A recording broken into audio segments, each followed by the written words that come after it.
Far away in North America, where the Red Indians dwell, there lived a long time ago a beautiful maiden who was lovelier than any other girl in the whole tribe.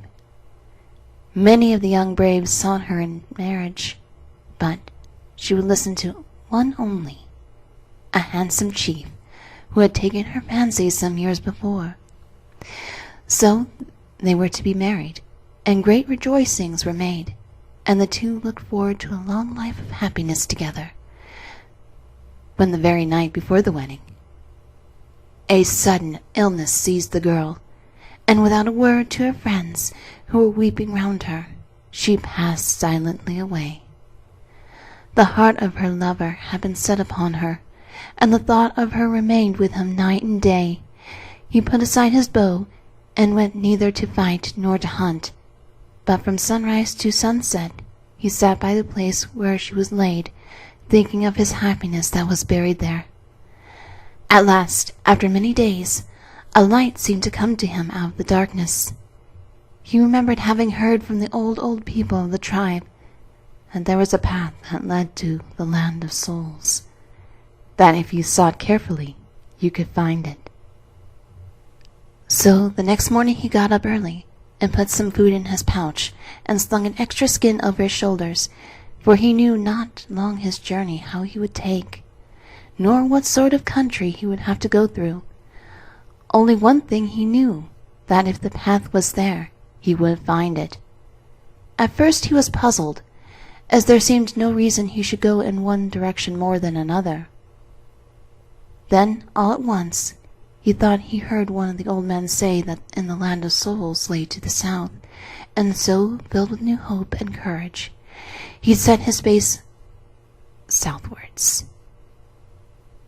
For many, many miles, the country looked the same as it did round his own home.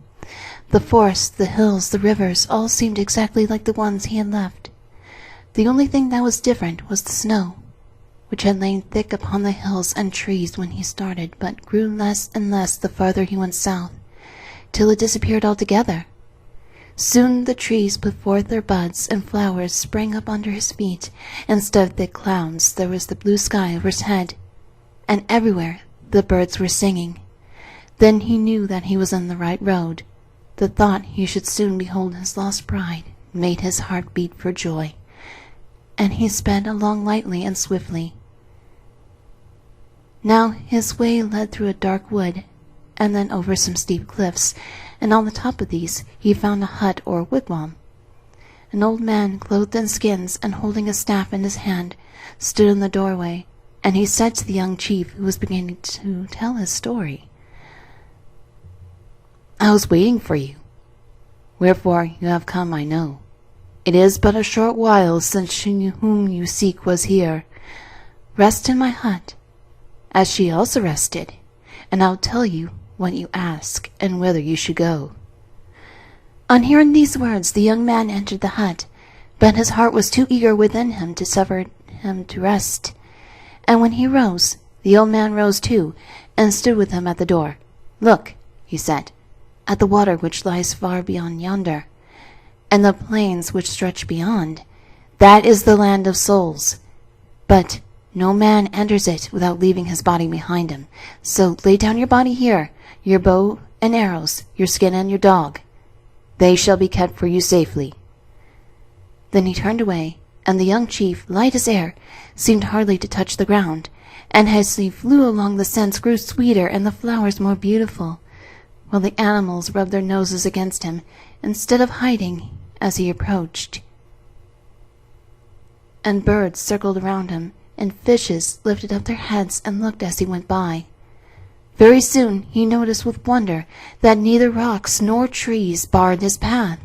He passed through them without knowing it, for indeed they were not trees and rocks at all, but only the souls for them. For this was the land of shadows.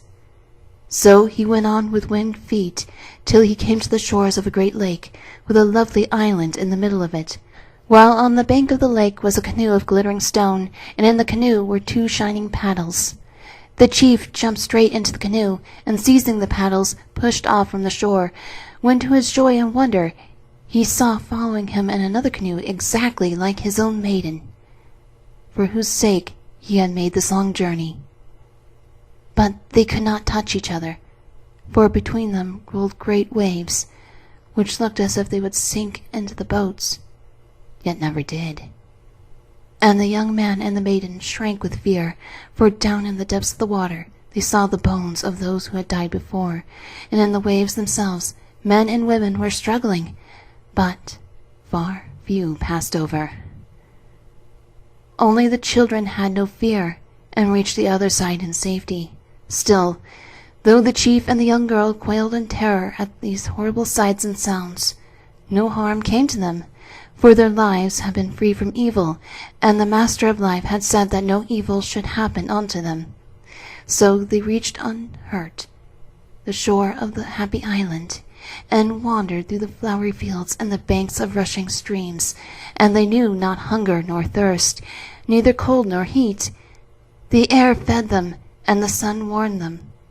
But they forgot the dead, for they saw no graves, and the young man's thoughts turned not to wars, neither to the hunting of animals, and gladly would these two have walked thus forever, but in the murmur of the wind he heard the Master of Life saying to him, "Return whither you came, for I have work for you to do, and your people need you, and for many years you shall rule over them.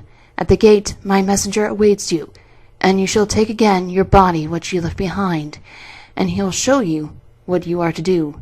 Listen to him and have patience, and in time come you shall rejoin her, whom you must now leave, for she is accepted, and will remain ever young and beautiful, as when I called her hence from the land of snows."